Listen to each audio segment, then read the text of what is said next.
Christmas decorations back in the loft and New Year hangovers all slept off, it's that time when we look back at what happened in the financial markets over the final quarter of the year.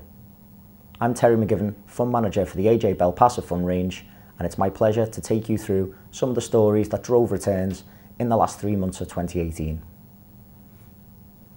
A tough end to 2018 saw almost all global stock markets in the red for the fourth quarter period.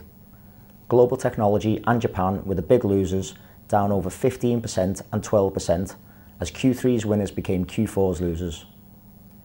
Joining them on the list of fallers was the US, down over 11% in the quarter and 10% in December alone, and Europe, down over 10%. Thankfully, some bright spots did exist, with bond markets posting positive returns in the main, as UK gilts and global bonds, which include governments and corporates, were up over 2% and 3% respectively. The main story impacting global stock markets has been the escalations in the trade war between the world's two largest economies, the US and China, which we initially discussed in our Q2 report.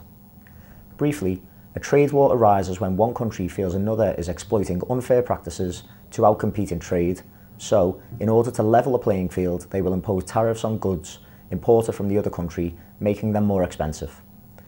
The US became far more vocal on China's unfair practices with Donald Trump's ascendancy to the White House, and has continued to ratchet up the pressure on Beijing via a series of tariff introductions in 2018.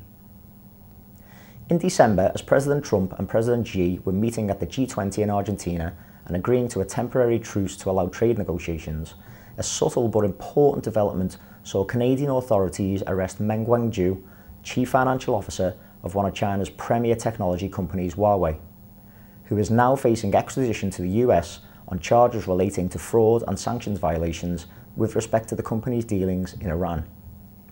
Whilst on the surface not related to the trade disputes, the timing and perception of this action certainly rattled the global stock markets, as it potentially opened up a new front in the standoff between the two nations.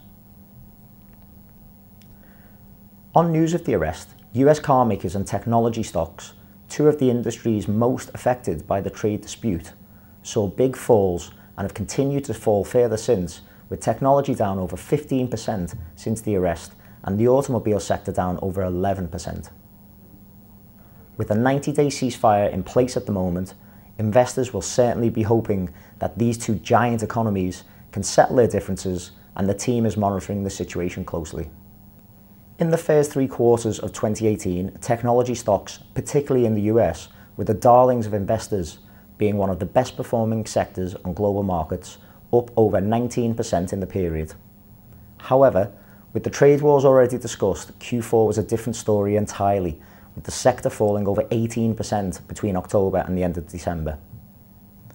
These falls were led by some of the biggest companies in the world, with Apple particularly notable, losing its position as the world's largest company by market cap, as its value fell by over 31%, shaving around $350 billion off its valuation.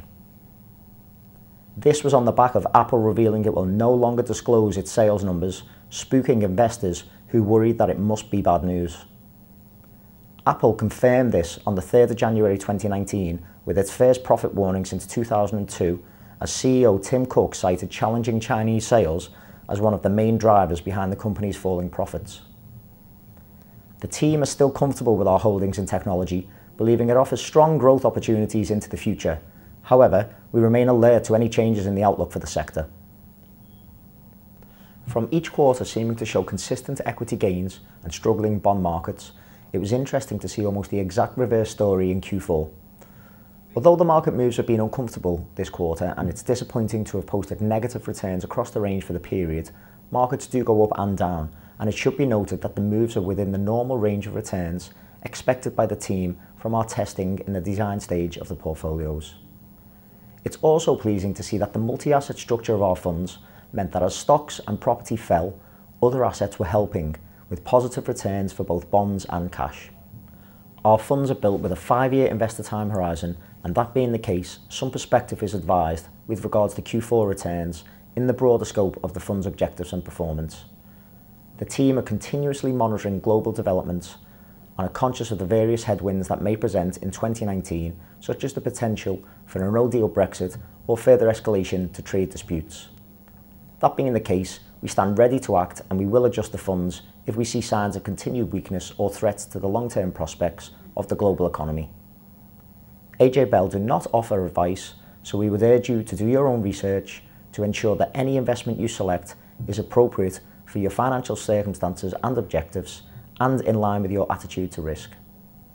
If you are unsure about this, please contact a suitably qualified financial advisor. Thank you for watching.